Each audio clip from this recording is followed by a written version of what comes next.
Bom dia a todos e a todas. Para mim é uma alegria, uma honra estar nesse momento, nesse encontro. Realmente é muito especial, né? Assim, quero parabenizar a todos os organizadores, né? Fazer um agradecimento especial ao Rafael, à Lucilene e à Tatiana, né, que eu tenho tido um contato mais próximo e sempre muito gentil, muito acolhedor e com um olhar assim muito de busca de efetivação daquilo que está sendo dito, né, para aquilo que quer gerar uma ação efetiva, assim. E eu sei o desafio que é fazer isso dentro de uma instituição, né, como a Secretaria Municipal da Educação. Para mim, esse momento também é especial porque lá atrás, quando a gente começou pelo judiciário pensar em justiça restaurativa, né, a gente começou na região de Heliópolis, né, aqui na capital, em Caetano do Sul e em Guarulhos. E logo depois, a gente começou muito numa parceria com a Secretaria Estadual de Educação, mas logo depois, o secretário, então secretário da época, Alexandre Schneider, também chamou para pensar justiça restaurativa. Foi um momento muito especial. E demos alguns passos, mas não tão significativos como estão sendo dados agora. Para mim, também é muito significativo ouvir o que eu ouvi dos palestrantes anteriores, né, e ver o contexto, né, que todas essas ações da Comissão de Mediação estão sendo pensadas. Nós não temos uma fórmula, né, mágica ou um salvador da pátria que vem para dizer o que é certo ou errado e como lidar com a violência sem gerar violência. Esse tempo, acho que nunca existiu, né, mas muitas ilusões tinham nesse tempo, mas passou. Agora a gente vai trabalhar realmente em cooperação no coletivo, e isso é um grande desafio. Na minha trajetória dentro do judiciário, também tenho pensado e ressignificado muito a minha atuação, e pensado como materializar o valor justiça, né? E a justiça restaurativa tem sido um bom caminho, com uma série de questões também, né? Nós estamos no início de algo novo, e perceber o novo não é fácil. Perceber, começar a perceber e agir, né, em sintonia com isso também. O sistema de justiça, fazendo uma analogia até com a saúde, né, a saúde olha muito mais para a doença do que o estado de equilíbrio. O sistema de justiça olha muito mais para a violência, para um estado de harmonia. Como que a gente começa a desconstruir essas práticas? Esse é um desafio imensurável. Quando eu vejo, então, iniciativas, né, efetivas dentro dessas instituições, né, que são compostas de pessoas, né, isso me anima, me retroalimenta, porque nessa trajetória de trabalhar de cultura de paz, não tem nada mais trabalhoso do que trabalhar numa cultura de paz, de convivência, de não violência. É trabalho, trabalho, trabalho e mais um pouco de trabalho. Se alguém aqui tem a ilusão de que vai sair com uma fórmula mágica, né, de como transformar uma sala num espaço de convivência assim, e sem se autotransformar, eu diria que está um pouco iludido. É muito trabalho. E, para isso, a gente tem que se cuidar também. Tem que ter muito autocuidado, porque, senão, a gente paga no meio do caminho ou toma decisões equivocadas para fazer mais do mesmo com uma outra roupagem. E só para ficar bem na fita, paz e amor, etc. Aqui não tem nada de paz e amor, né? Falar de justiça restaurativa não é a justiça boazinha, etc. Pode ser boa, mas boazinha induz a erro. Nós estamos trazendo aqui uma outra proposta, não é nenhuma proposta, porque hoje eu já não trago assim com uma utopia, olha lá, isso pode ser um dia, quem sabe, talvez. Não, eu trago um testemunho. Isso vem ocorrendo, com idas e vindas, vai para o lado, retrocesso, com questionamentos, confusões, mas vem ocorrendo efetivamente né, em vários países do mundo, em situações muito adversas, e também no Brasil. E vem ocorrendo muito na parceria com a educação. Então, eu vou falar rapidamente no tempo que é só para dar um cheiro, né, só dar um tom, né, do que se fala sobre justiça restaurativa e como essa parceria justiça e educação tem sido construído particularmente no Brasil todo, mas mais especificamente no Estado de São Paulo, e no Estado de São Paulo, mais específico ainda, nessa junção com a educação. Né? Então, começo, minha fala já começou, né?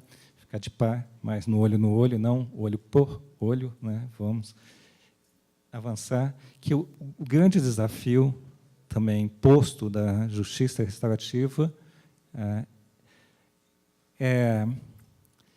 vou dizer de outra forma, quer dizer, a justiça restaurativa ela se faz, né, ela se constrói, ela se inspira, ela está dentro de uma perspectiva maior de mudança cultural, de uma mudança de uma cultura de medo, de uma cultura belicosa, de uma cultura de guerra, para uma cultura de paz, para uma cultura de não violência, para uma cultura de convivência.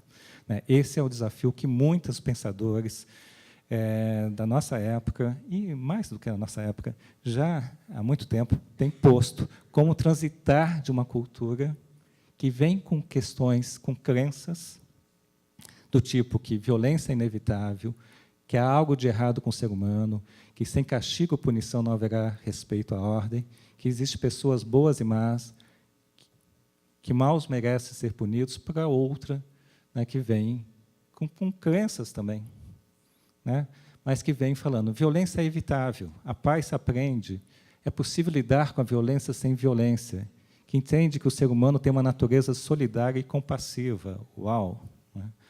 Que a paz, já falei, que a paz se aprende. Né? Quando a gente fala de cultura, a gente aquilo que a gente cuida, aquilo que a gente cultiva. Isso passa necessariamente, já foi falado nas falas que me antecederam, quer dizer, como a gente começa a revisitar nossas convicções, por exemplo. A professora Daniela tocou nesse ponto. As nossas crenças. Por que a gente entende que é de pequenininho que se torce o pepino, que pau que nasce torto, morre torto, que torto é um valor negativo? Invariavelmente, nós vamos olhar o mundo com essas lentes e vamos agir de acordo com isso. Então, como começar, no mínimo, a perceber que isso é culturalmente construído e que as guerras, fazendo um link com as declarações de direitos humanos, nascem nas nossas cabeças, da como a gente vê o mundo, que é culturalmente definido, que isso não é um dogma, que existem outras perspectivas de ver a mesma realidade, formular novas questões e obter novas respostas. E agir, porque no frigir dos ovos o que a gente quer é uma ação, não são belas palavras, não é uma retórica. Porque não vai adiantar nada ter tudo isso se não tiver uma efetividade, uma transformação efetiva em nós, na relação com o outro e na ambiência onde nós estamos inseridos. A violência é um fenômeno complexo. Nós temos que olhá-la nessa dimensão toda. Não adianta uma escola ser mega hospedeira de um processo dialógico, de uma mediação, de um processo, um círculo restaurativo, se ela, escola, não rumar em direção a uma escola restaurativa. Isso significa um feixe de ações complementares.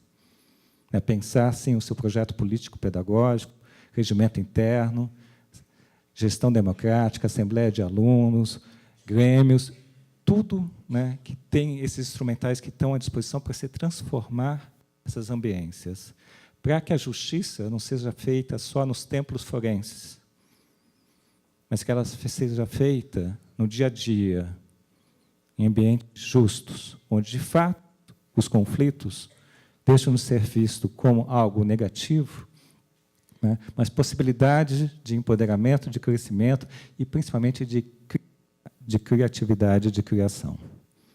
Né? Isso, uau, não é fácil. Né?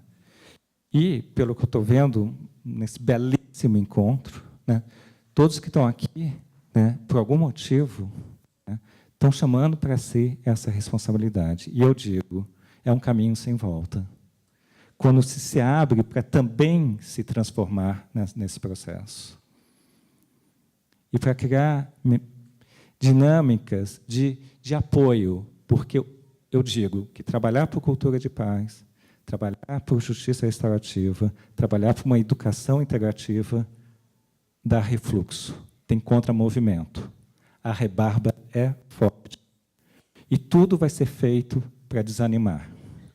Mas se persistir no objetivo, se chega lá.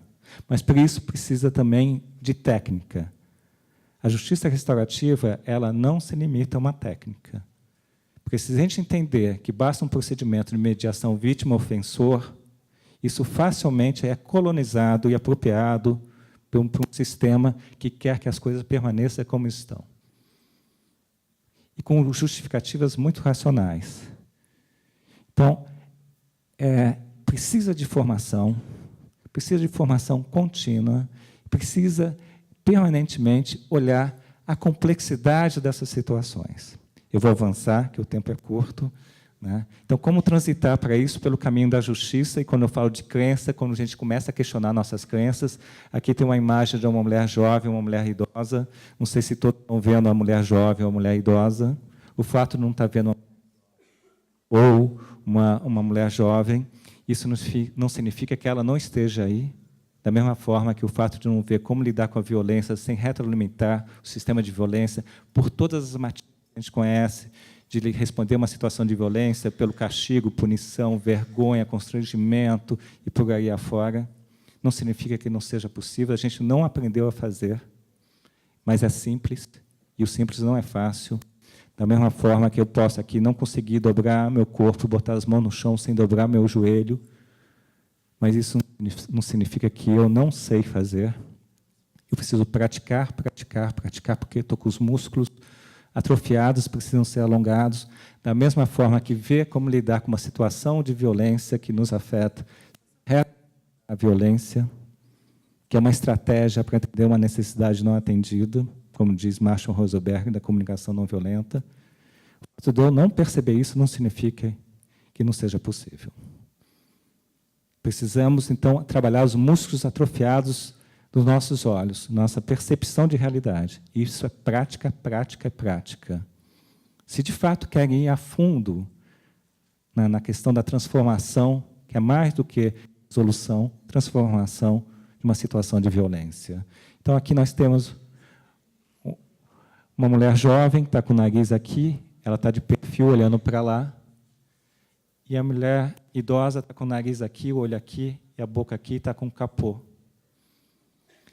E muitas vezes a gente percebe como lidar com a violência sem ser violento, ou percebemos a mulher idosa, percebemos a mulher jovem, percebemos como lidar num ambiente mais acolhedor, mas saímos daqui na primeira fechada de aula, na primeira oposição política, na primeira oposição de frio ou calor, como foi dito, ficamos particularmente tomando posições e vamos para uma cultura que está quase no nosso DNA de resposta, que leva a uma resposta de guerra. E numa outra posição, porque às vezes basta mudar a posição, a gente não vê. Qual que é aqui uma questão de perspectiva, como a nossos olhares, isso é só para a gente experimentar um pouco na pele, corporalmente, o que significa uma mudança de crença, de convicção, que é possível. O que significa uma mudança de paradigmas, que são aqueles valores que preponderam durante um determinado período histórico. E aqui uma cena, tem o juiz canadense que teve no Brasil, Barry Sturt, há um tempo atrás, falou que se uma pessoa que estava 200 anos atrás, um pouco mais até, fizesse uma transposição no tempo, entrasse no túnel do tempo e viesse para a época atual, ele, muito provavelmente, não reconheceria um ambiente de uma cirurgia médica. né, que hoje, naquele tempo, de uma forma muito precária, havia a intervenção no corpo, e hoje tem todas aquelas equipes médicas, parafernálias todas. Mas se ele visse como um tribunal ocorria no passado e agora, ele não teria um estranhamento muito grande. Como se faz, entre aspas, justiça, entre aspas, justiça. Né? Nós,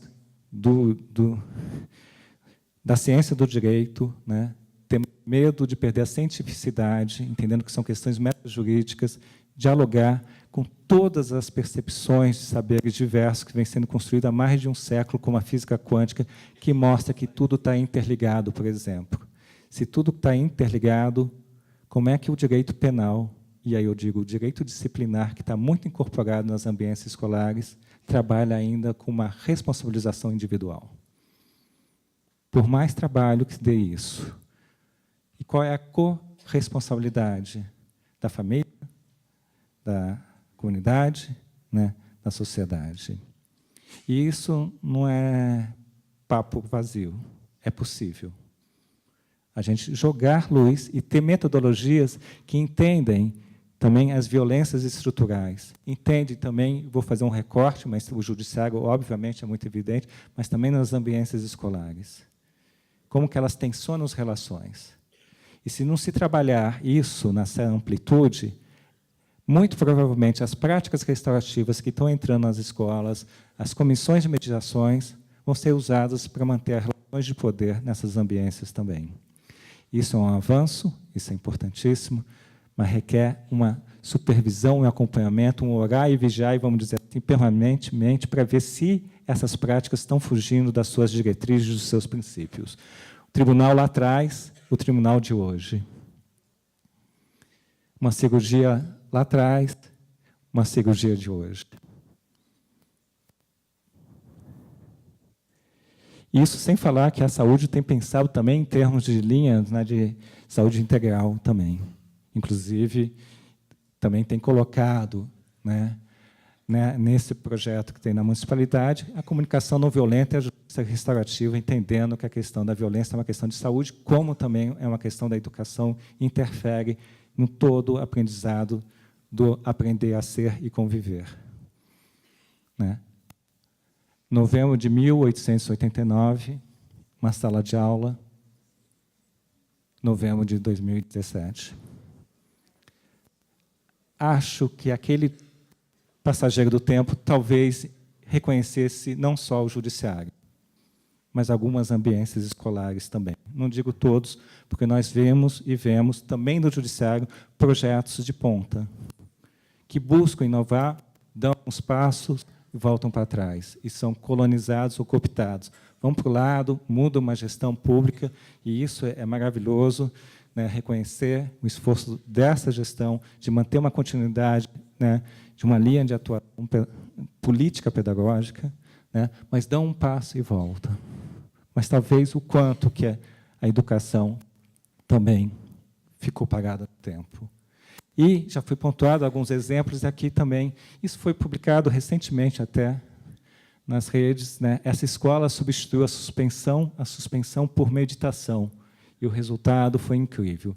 Tem a professora Márcia Ares aqui, que faz também um trabalho de meditação nas escolas. Né? Isso pode também trazer vários testemunhos nesse sentido. Né? O projeto escolar reúne meditação de atenção plena com profissionais especialistas em comportamentos.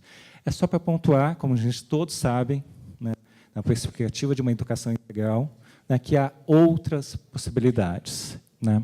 Eu vou avançar porque, certamente, quando a gente avançar no tempo, talvez a gente olhe a forma como a gente faz justiça na atualidade e talvez a forma como faz a educação, né, como a gente olha lá atrás o Pelourinho e acha um estranhamento. Eu quero pontuar só e vou encerrar, né? Talvez tenha um tempo ainda no debate. Né?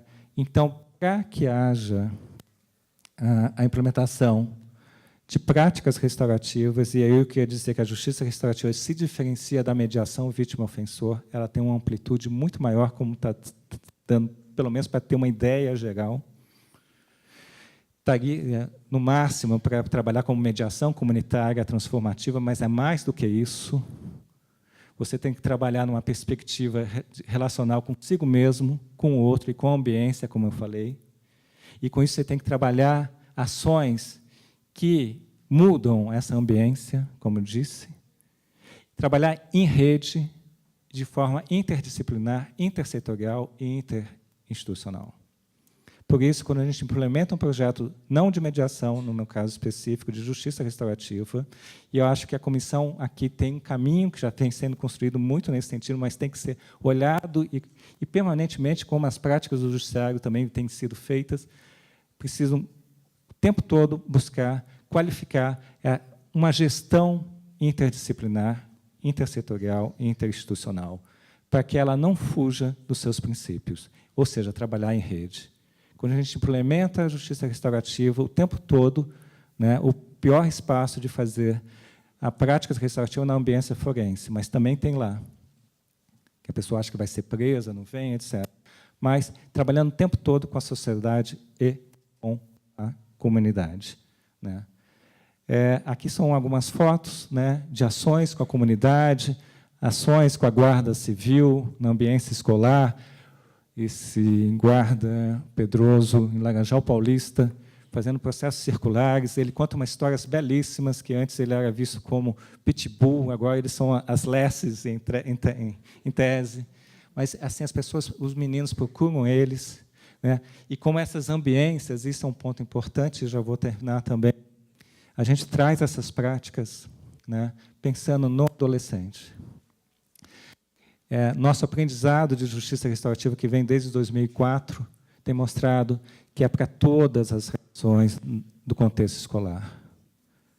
E, hoje em dia, a gente tem incentivado, inclusive, que comece antes nas relações entre os professores, que estão tão esgarçados, né, que estão tão cheios de...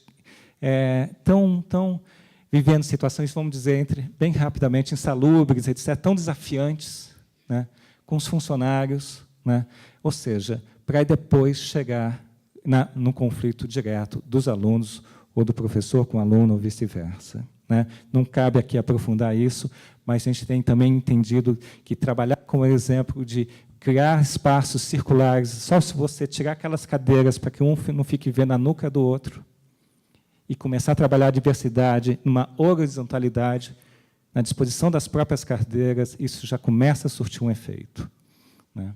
Então, aqui são policiais militares fazendo processo circular, trabalho de meditação envolvendo defensor, promotor, juiz, enfim. Eu termino aqui e agradeço a oportunidade de estar compartilhando minimamente essa experiência que vem sendo construída desde 2004, na parceria com a educação. Muito obrigado.